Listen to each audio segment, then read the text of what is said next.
ಕಿತ್ತಂಡೂರು ವೆಂಕಟರಾಮರವರ ಸಾರಥ್ಯದಲ್ಲಿ ನಡೆಯುತ್ತಿರುವ punch TV Kannada ನ್ಯೂಸ್ಗೆ ಸ್ವಾಗತ. ಮುಳಬಾಗಿಲು ಶೆಟ್ಟಿಕಲ್ ಗ್ರಾಮದಲ್ಲಿ ಅಸ್ಪೃಶ್ಯರಿಗೆ ಮೇಲ್ಜಾತಿ ಮನೆಗಳಿಗೆ ಗೃಹ ಪ್ರವೇಶ. ಸಾಮಾಜಿಕ ಕ್ರಾಂತಿಗೆ ಮುಂದಾದ ಶ್ರೀ ಅಚಲಗುರು ಡಾಕ್ಟರ್ ಸುಬ್ಬಾರೆಡ್ಡಿ ಸ್ವಾಮೀಜಿ. ಇದು ಚಿಕ್ಕ ಕೆಲಸವಲ್ಲ, ಬಹುದೊಡ್ಡ ಕೆಲಸ ಮಾಡಿದ್ದೀರಿ. Kolar DC doctor M R Ravi.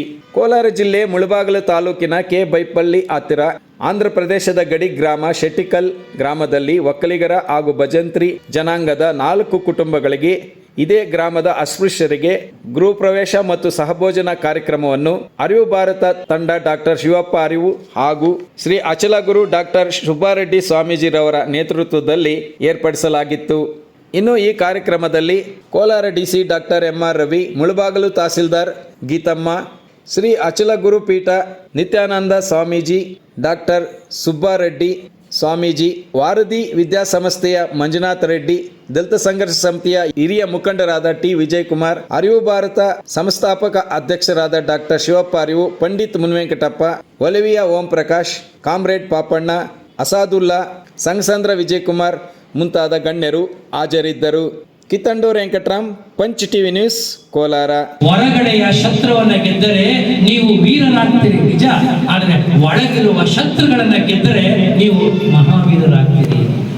ನಾಗಮ್ಮವ್ರ ಮನೆಗೆ ಹೋದಾಗ ತೆಲುಗಲ್ಲಿ ಹೇಳ್ತಾ ಇದ್ರು, ನಮ್ಮ ಮನೆ ಚಿಕ್ಕದು, ಯಾರು ಬೇಜಾರು ಮಾಡ್ಕೊಬೇಡಿ ಅಂತಲ್ವಾ? ನೀವು ಹೇಳ್ತಾ ಇದ್ದು ಕರೆಕ್ಟ್ ಆಗಿ ಶಿವಸೇನ ತುಂಬಾ ಇಲ್ಲೊಂದು ಮನೆ ತುಂಬಾ ಚಿಕ್ಕದು ಅಂತ. ಆಗ ಗುರುಗಳು ಹೇಳ್ತಾ ಇದ್ರು, ಮನೆ ಚಿಕ್ಕದೇ ಇರಬೇಕು, ಮನಸ್ಸು ಬಹಳ ದೊಡ್ಡದಾಗಿರಬೇಕು. ಇವತ್ತು ನನ್ನ ಮನೆ ಕೂಡ ನಿಮ್ಮಷ್ಟೇ ಚಿಕ್ಕ.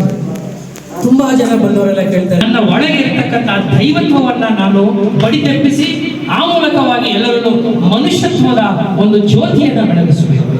ಆ ಮನುಷ್ಯತ್ವದ ಜ್ಯೋತಿ ಬೆಳೆದಾಗ ಮಾತ್ರ ಪ್ರಾಯಶಃ ನಾವು ಇಂತಹ ಕಾರ್ಯಕ್ರಮಗಳನ್ನ ಇನ್ನು ಮುಂದೆ ಮಾಡೋದನ್ನ ನಾವು ಕಡಿಮೆ ಮಾಡಬೇಕಾಗ್ತದೆ. ಈ ಸಮಾಜ, ಈ ಸರ್ಕಾರ ನನ್ನನ್ನು, ನನ್ನ ಕುಟುಂಬವನ್ನ 33 ವರ್ಷ ಹೊರದಿದೆ, ಸಾಕಿದೆ, ಆ ಒಂದು ಸಮಾಜದ ಋಣ ಎಲ್ಲ ಋಣಗಳಿಗಿಂತ ಅತ್ಯಂತ ಶ್ರೇಷ್ಠವಾದ ಋಣ. ಎಲ್ಲವೂ ನಮಗೆ ಸಮಾಜ ಕೊಟ್ಟಿದೆ. ನಾವು ಬದುಕಿದಷ್ಟು ದಿನ ಕರಗಬೇಕು, ಕರಗಿದಷ್ಟು ಸಮಯ ನಾವು ಮತ್ತೊಬ್ಬರಿಗೆ ಬೆಳಕಾಗಿ ಬದುಕೊಳ್ಬೇಕು.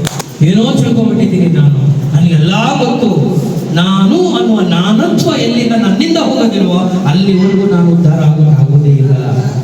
ಒಂದು ಲೈಬ್ರರಿ ಮುಂದೆ ಹೋಗಿ ನಿಂತ್ಕೊಂಡ್ರೆ ಗೊತ್ತಾಗುತ್ತೆ ನಾನು ಎಷ್ಟು ಕುಬ್ಜ, ಎಷ್ಟು ಸಣ್ಣವನು ನಾನು. ಅಯ್ಯೋ, ನನಗೆ ಗೊತ್ತಿರೋದು ಇಷ್ಟು ಇಲ್ವಲ್ಲ. ತಿಳ್ಕೋಬೇಕಾಗಿದ್ದು ಬೇಕಾದಷ್ಟಿದೆ. ನೀವು ಓದ್ತಿರೋ ಅಥವಾ ಬರೀತಿರೋ, ಅಧ್ಯಯನ ಮಾಡ್ತಿರೋ, ಸಂಶೋಧನೆ ಮಾಡ್ತಿರೋ ನನಗೆ ಗೊತ್ತಿಲ್ಲ. ಆದರೆ ಒಬ್ಬ ವ್ಯಕ್ತಿಯನ್ನ, ಒಬ್ಬ ಮನುಷ್ಯನನ್ನ, ನನ್ನಂಗಿರೋ ಇನ್ನೊಬ್ಬ ವ್ಯಕ್ತಿಯನ್ನ ಪ್ರೀತಿಸೋದಕ್ಕೆ, ಗೌರವಿಸೋದಕ್ಕೆ ಯಾವ ಶಿಕ್ಷಣ ಬೇಕ್ರಿ? ಯಾವ ಯೂನಿವರ್ಸಿಟಿ ನಿಮಗೆ ಸರ್ಟಿಫಿಕೇಟ್ ಬೇಕು? ಯಾವ ಲೈಬ್ರರಿಗೆ ಹೋಗಿ ನೀವು ಕಲಿಬೇಕು?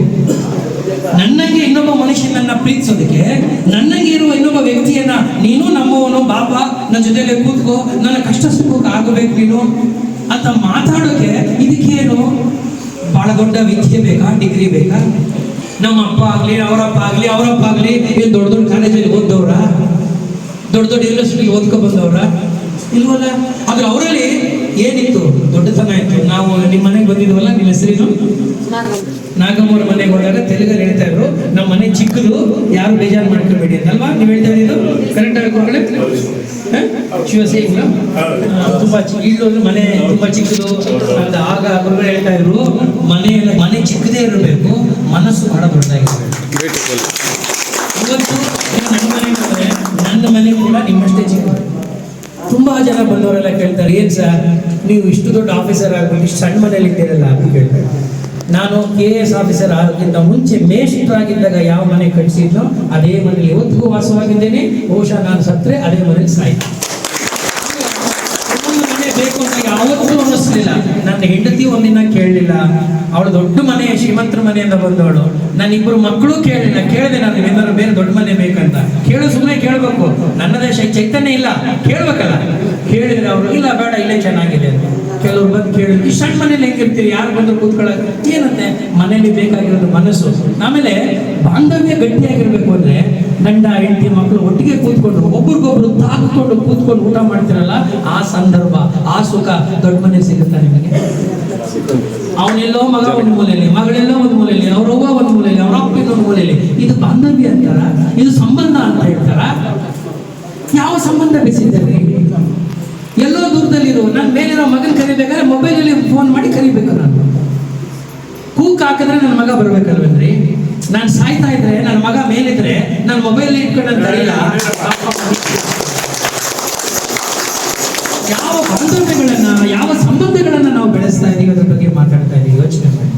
ಸೊ ಹಾಗಾಗಿ ಮನೆ ಚಿಕ್ಕದೊಂದು ದೊಡ್ಡದಲ್ಲ ತಾಯಿ, ನಿಮ್ಮ ಮನಸ್ಸು ದೊಡ್ಡದು. ಆ ಭಗವಂತ ನಿಮ್ಮ ಒಳಗಡೆ ಇದ್ದಾನಲ್ಲ, ಆ ಅಂತರಂಗ ಇದೆಯಲ್ಲ, ಆ ಮನಸ್ಸು, ನಿಮ್ಮ ಹೃದಯ, ಅದು ಸ್ವಚ್ಛವಾಗಿ ಇಟ್ಕೊಂಡಿದ್ದೀರಲ್ಲ, ಅದು ಬಹಳ ಶುದ್ಧವಾಗಿದೆಯಲ್ವಾ, ಅದಷ್ಟೇ ಸಾಕು. ಭಗವಂತನಿಗೆ ಆ ಜಾಗ ಹೊರಟಿದ್ರೆ ಸಾಕು, ಏನು ಬೇಕಾಗಿಲ್ಲ. ನೀವು ದೊಡ್ಡ ಮನೆ ಕಟ್ಬಿಟ್ಟು ಇಲ್ಲಿ ಬಂದು ಸೇರ್ಕೊಂಡು ಬದುಕಪ್ಪ ಅಂದ್ರೆ ಯಾವ ದೇವರು ಕೊಡೋದಿಲ್ಲ. ನೆನಪಿಟ್ಕೊಳ್ಳಿ, ಒಳಗಡೆ ಎಲ್ಲವೂ ಕೂಡ ನಿಮ್ಮ ಒಳಗಡೆಯೇ ಇದೆ. ಭಗವಂತನು ಇಲ್ಲೇ ಬದುಕ್ತಾನೆ, ಇಲ್ಲೇ ಜೀವಿಸ್ತಾನೆ. ನೀವು ಕೂಡ ಒಳಗಡೆ ನೋಡೋದನ್ನ ಅಭ್ಯಾಸ ಮಾಡಿಕೊಳ್ಳಿ, ಹೊರಗಡೆ ನೋಡೋದನ್ನ ಬಿಟ್ಬಿಡಿ. ಅದನ್ನೇ ನಾವು ಇನ್ವರ್ಡ್ ಜರ್ನಿ ಅಂತ ಕರಿತೀವಿ. ನಮ್ಮ ಒಳಗಡೆ ಅಗಾಧವಾದ ಶಕ್ತಿ ಇದೆ.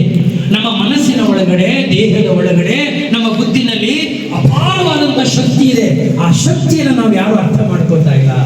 ಇಲ್ಲದಿರುವ ಶಕ್ತಿಯನ್ನು ಹೊರಗಡೆ ಎಲ್ಲ ಹುಡುಕ್ತಾ ಇದ್ದೀವಿ. ಆತ್ಮಶಕ್ತಿ, ಆತ್ಮಗೌರವ, ಆತ್ಮವಿಶ್ವಾಸ ಬಹಳ ದೊಡ್ಡದು. ನಿಮಗೆ ಹನುಮಂತನ ಕತೆ ಗೊತ್ತಲ್ವಾ? ಶ್ರೀರಾಮಚಂದ್ರನಿಗೆ ಸಹಾಯ ಮಾಡಿದ ಹನುಮಂತನಿಗೆ ಅವರ ಸೀತೆಯನ್ನು ಅಪಹರಣ ಮಾಡಿದಾಗ ಸಹಾಯ ಮಾಡಿದ್ದು ಹನುಮಂತ ಅಲ್ವಾ? ಜಾಮವಂತರ ಅವರ ಸೈನ್ಯ. ಹನುಮಂತನಿಗೆ ಸೀಮೋಲ್ಲಂಘನೆ ಮಾಡೋಕ್ಕೆ ಬಹಳ ಕಷ್ಟ. ಗುರುಗಳಿಗೆ ಗೊತ್ತಿರುತ್ತೆ.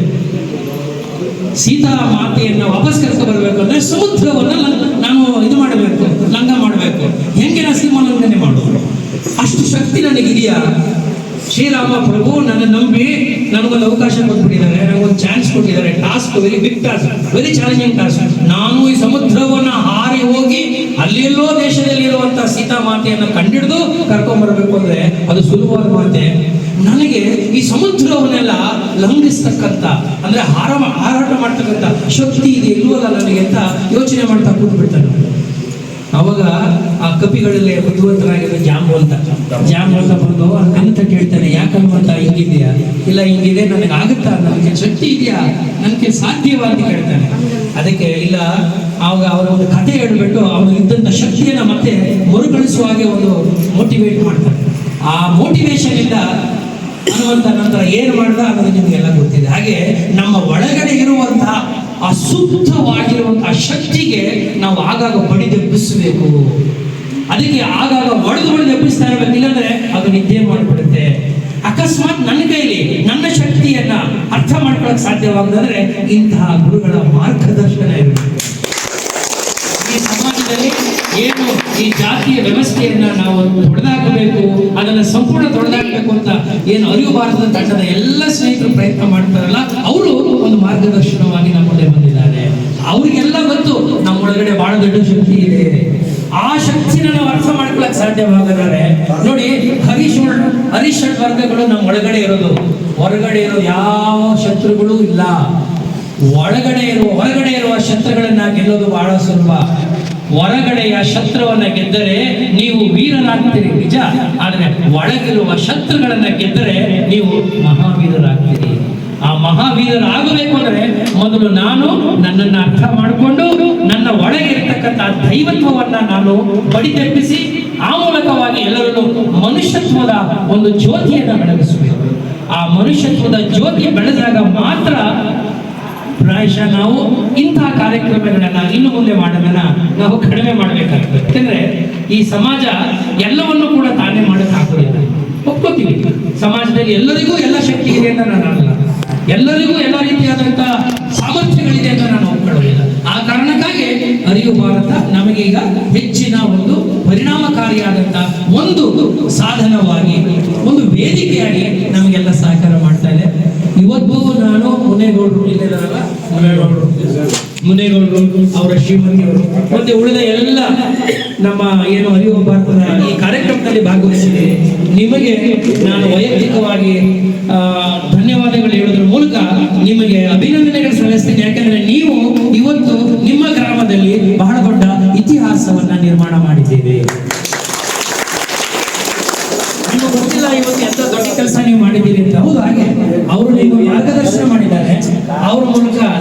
ಬಹಳ ದೊಡ್ಡ ಎತ್ತರಕ್ಕೆ ಹೋಗ್ತೀರಿ. ನೀವು ಕೂಡ ಗುರುಗಳೇ ಅಲ್ವೇ? ನೀವು ಗುರುಗಳಾಗಿರೋದ್ರಿಂದ ಜಲಾನಂದ ಅಂತ ಬಿರುದು ಪಡೆದಿದ್ದಾರೆ. ನೀವು ಮುಂದೆ ಅನೇಕರಿಗೆ ಈ ಸನ್ಮಾರ್ಗವನ್ನು ತೋರಿಸಬೇಕು ಅಲ್ವೇ? ಗುರು ಏನಂದ್ರೆ ನಾರು ಸ್ವರ್ಗಕ್ಕೆ ಸೇರಲ್ವೇ? ಅಷ್ಟೇ. ನಾವೆಲ್ಲ ನಾರಿದ್ದಾಗೆ ನಮಗೂ ಸ್ವರ್ಗ ದಾರಿ ಆಗುತ್ತೆ ಯಾವಾಗ ನಾವು ಸದ್ಬುದ್ಧಿಯನ್ನು ಇಟ್ಕೊಂಡು ಸನ್ಮಾರ್ಗದಲ್ಲಿ ಹೋದಾಗ, ಸತ್ಕಾರ್ಯಗಳನ್ನ ಮಾಡಿದಾಗ. ಆ ಸತ್ಕಾರ್ಯಗಳಲ್ಲಿ ಅರಿವು ಭಾರತ ಕೂಡ ಒಂದು ಬಹಳ ಮುಖ್ಯ. ಜಾತಿ ನಿರ್ಮೂಲನೆ ಅಂತ ನಾನು ಹೇಳ್ತಾ, ಈ ಅರಿವು ಭಾರತದ ಕಾರ್ಯಕ್ರಮ ನನ್ನ ಜೀವನದಲ್ಲಿ ವಿಶೇಷವಾಗಿ ಹೇಳಬೇಕಾದ್ರೆ, ನನ್ನ ಈ ಸಾರ್ವಜನಿಕ ಸರ್ಕಾರಿ ಒಂದು ಕೆಲಸ ಮಾಡೋದಿದ್ದೇ ಇರುತ್ತೆ. ಅದಕ್ಕೆ ಒಂದು ಕೆಲಸ ಮಾಡಲೇಬೇಕು. ಅದರೊಳಗಡೆ ಹೆಚ್ಚಿಗಾರಿಗೆ ನನಗೆ ಯಾವತ್ತೂ ಅಂದ್ಕೊಂಡಿಲ್ಲ. ಯಾಕೆಂದ್ರೆ ಈ ಸಮಾಜ, ಈ ಸರ್ಕಾರ ನನ್ನನ್ನು, ನನ್ನ ಕುಟುಂಬವನ್ನು 33 ವರ್ಷ ಹೊರದಿದೆ, ಸಾಕಿದೆ, ಸಲ್ಲುಬೇಕು. ಆ ಒಂದು ಏನು ನೀವು ಋಣ ಅಂತ ಹೇಳ್ತೀರಲ್ಲ, ಸಮಾಜದ ಋಣ ಬಹಳ ದೊಡ್ಡದು. ಪಿತೃ ಋಣ, ಗುರು ಋಣ, ತಾಯಿ ಋಣ ಎಲ್ಲ ಹೇಳ್ತೀವಲ್ವಾ. ಆದ್ರೆ ಸಮಾಜದ ಋಣ, ಡಿ.ವಿ. ಗುಂಡಪ್ಪನವರು ಅದೇ ಹೇಳೋದು. ಇದೇ ತಾಲೂಕಿನವರಲ್ವಾ ಡಿ.ವಿ. ಗುಂಡಪ್ಪನವರು? ಸಮಾಜದ ಋಣ ಎಲ್ಲ ಋಣಗಳಿಗಿಂತ ಅತ್ಯಂತ ಶ್ರೇಷ್ಠವಾದ ಋಣ. ಎಲ್ಲವೂ ನಮಗೆ ಸಮಾಜ ಕೊಟ್ಟಿದೆ. ಆ ಸಮಾಜದಿಂದ ತೆಗೆದುಕೊಂಡಿರುವುದಕ್ಕಾಗಿ ನಾವು ವಾಪಸ್ಸು ಈ ಸಮಾಜಕ್ಕೆ ಏನಾದರೂ ಕೊಡ್ಬೇಕಲ್ವಾ? ನಾವು ಋಣಮುಕ್ತರಾಗಿ ಈ ಸಮಾಜದಿಂದ ನಿರ್ಗಮಿಸಬೇಕು. ಅದಕ್ಕೆ ನನ್ನ ಸಾರ್ವಜನಿಕ ಬದುಕು ಮತ್ತು ಸರ್ಕಾರಿ ಕೆಲಸದಲ್ಲಿ ಏನೇ ಕೆಲಸ ಮಾಡಿದ್ರು ನನಗೆ ಸರ್ಕಾರದ ಸಂಬಳ ಕೊಟ್ಟಿದ್ದಾರೆ. ನನ್ನ ಹೆಂಡತಿ ಮಕ್ಕಳು ಚೆನ್ನಾಗಿದ್ದೀವಿ ನಾವೆಲ್ಲ. ಆದ್ರೆ ಅದನ್ನು ಮೀರಿ ಏನಾದರೂ ನನ್ನ ಕೈ ಮಾಡಕ್ ಸಾಧ್ಯವಾಗಿದೆಯಾ ಅಂತ ಯೋಚನೆ ಮಾಡಿದಾಗ, ನನ್ನ ಇಷ್ಟು ವರ್ಷದ ಸಾರ್ವಜನಿಕ ಬದುಕು ಮತ್ತು ನನ್ನ ವೈಯಕ್ತಿಕ ಬದುಕಿನಲ್ಲಿ ಪ್ರಾಯಶಃ ಅರಿವು ಭಾರತ ಅಂತಕ್ಕಂಥ ಚಾಪ್ಟರ್ ಅತ್ಯಂತ ಮಹತ್ವಪೂರ್ಣ ಮತ್ತು ನನ್ನ ಜೀವನಕ್ಕೆ ವಿಶೇಷವಾಗಿ ವೈಯಕ್ತಿಕವಾಗಿ ಒಂದಷ್ಟು ಸಾರ್ಥಕತೆಯನ್ನ, ಅರ್ಥಪೂರ್ಣತೆಯನ್ನ ತಂದುಕೊಟ್ಟಂತ 2 ವರ್ಷಗಳ ಚಟುವಟಿಕೆಗಳಿಗಾಗಿ ವೈಯಕ್ತಿಕವಾಗಿ ಶಿವಪ್ಪ ಅವರಿಗೆ ಮತ್ತು ಇಲ್ಲಿರ್ತಕ್ಕಂಥ ಎಲ್ಲ ಸ್ನೇಹಿತರುಗಳಿಗೆ ಹೃತ್ಪೂರ್ವಕವಾದಂತಹ ಧನ್ಯವಾದಗಳು, ಅಭಿನಂದನೆ. ಯಾಕಂದ್ರೆ ಅದು ನಿಮ್ಗೆ ಅನಿಸ್ಬೇಕು, ನನಗೆ ಅವರೇನೋ ಒಂದು ಕಾರ್ಯಕ್ರಮ ಬಂದು ಕರೆದ್ರು ಅಂತ ಕಾಣುತ್ತೆ ಅಷ್ಟೇ, ಇನ್ವೈಟ್ ಮಾಡಿದ್ರು, ಹೇಳಿದ್ದೆ, ಓದ್ಕೊಂಡಿದ್ದೆ, ನನಗೆ ಅವಕಾಶ ಸಿಕ್ಕಿರಲಿಲ್ಲ. ಪಂಡಿತ್ ಮುನಿಯಣ್ಣವರು ಆಗ್ಬೋದು, ಅಥವಾ ವಿಜಯ್ ಕುಮಾರ್ ಅವರು ಆಗ್ಬೋದು, ನಮ್ಮ ಒಲಿವಿಯ ಪ್ರಕಾಶ್ ಅವರು, ಮಂಜುನಾಥ್ ಇವರೆಲ್ಲ ಬರ್ತಾ ಬರ್ತಾ ಬರ್ತಾ ಒಂದು ರೀತಿ ನಾನು ಅವ್ರ ಕುಟುಂಬಕ್ಕೆ ಸೇರಿದ್ದು, ಅವರು ನನ್ನ ಜೊತೆ ನನ್ನ ಕುಟುಂಬಸ್ಥರಾಗ್ಬಿಟ್ರು ಗೊತ್ತಿರಲಿಲ್ಲ. ಅಂತ ಒಂದು ಬಾಂಧವ್ಯ ಇವತ್ತು ನಾನು ಕೋಲಾರ ಬಿಟ್ಟು ಹೋದ್ರು ಕೂಡ ಒಂದು ವೇಳೆ ಕೋಲಾರದ ಬಾಂಧವ್ಯ ಇದೆಯಲ್ಲ, ಈ ಸಂಬಂಧಗಳು ಪ್ರಾಯಶಃ ಕೊನೆವರೆಗೂ ಉಳ್ಕೊಳ್ಳುತ್ತೆ. ಕೊನೆವರೆಗೂ ಉಳ್ಕೊಳ್ಳುವಂತಹ ರೀತಿಯಲ್ಲಿ ತಾವೆಲ್ಲರೂ ನನ್ನ ಜೊತೆಲಿ ಇದ್ದದಕ್ಕೆ ಮತ್ತು ನನ್ನಿಂದ ಒಂದಷ್ಟು ಒಳ್ಳೆ ಕೆಲಸ ಮಾಡಿಸಿದ್ದಕ್ಕಾಗಿ. ಯಾಕಂದ್ರೆ ಯಾರಾದ್ರೂ ಒಳ್ಳೆ ಕೆಲಸ ಮಾಡ್ಬೇಕಂದ್ರೆ ಯಾರಾದ್ರೂ ಪ್ರೇರಣೆ ಬೇಕಲ್ವ? ನೋಡಿ, ಮೊಂಬತ್ತಿ ಇಟ್ಕೊಳ್ಳಿ, ಇಲ್ಲಿ ಪಕ್ಕದಲ್ಲಿ ನೀವು ಬೆಂಕಿ ಕಟ್ಟಿ ಇಟ್ಕೊಳ್ಳಿ, ದೀಪ ಅಂಟಿಸೋರ್ ಬೇಕಲ್ಲ. ಮೊಂಬತ್ತಿನೂ ಇದೆ, ಬೆಂಕಿ ಕಡ್ಡಿನೂ ಇದೆ, ದೀಪ ಎಲ್ಲಿ? ದೀಪ ಅನಿಸ್ಕೋಬೇಕಾದ್ರೆ ಅಂಟಿಸೋರ್ ಬೇಕಲ್ಲ, ಜ್ಯೋತಿ ಬೆಳಗಬೇಕಲ್ಲ. ನಾವು ನೀವೆಲ್ಲರೂ ಹೇಗೆ ಬದುಕಬೇಕು ಅಂದ್ರೆ ಸ್ನೇಹಿತರೆ, ಮೊಂಬತ್ತಿ ತರ ಬದುಕ್ಬಿಡ್ಬೇಕು. ನಾವು ಬದುಕಿದಷ್ಟು ದಿನ ಕರಗಬೇಕು, ಕರಗಿದಷ್ಟು ಸಮಯ ನಾವು ಮತ್ತೊಬ್ಬರಿಗೆ ಬೆಳಕಾಗಿ. ನಮಸ್ಕಾರ ಸರ್. ಫೋಟೋ తీసుకొని చూపిస్తాను.